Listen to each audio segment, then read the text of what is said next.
Pwede ba daw i-post o i-content ang isang bata ito sa Facebook? Yan laging tinatanong sa akin ng mga kakilala ko o followers ko na baguhang content creator pa lamang. Ang may sasagot ko dyan is yes, pwede po i-post basta mag-ingat tayo sa pagpo-post dahil meron naman akong post na hindi nagka-violation at meron din akong post na nagka-violation. Katulad ng naliligo ang anak ko na walang damit pero may kasama itong nakakatanda, hindi pa din pala ito pwede kay Meta. Kahit na nasa tamang lugar kayo, is hindi pwede kay Meta. Nagka-violation ako ng no TD.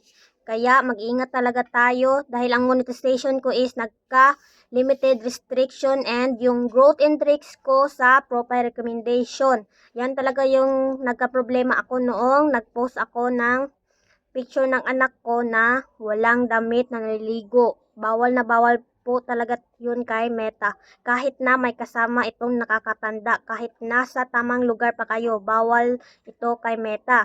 Hindi bawal mag-post ng bata kung meron itong suot na pantaas at pangbaba at hindi nakikita ang private part ng bata. Kaya hindi bawal mag-post ng bata. Pero mag-ingat lang tayo. Yun lang.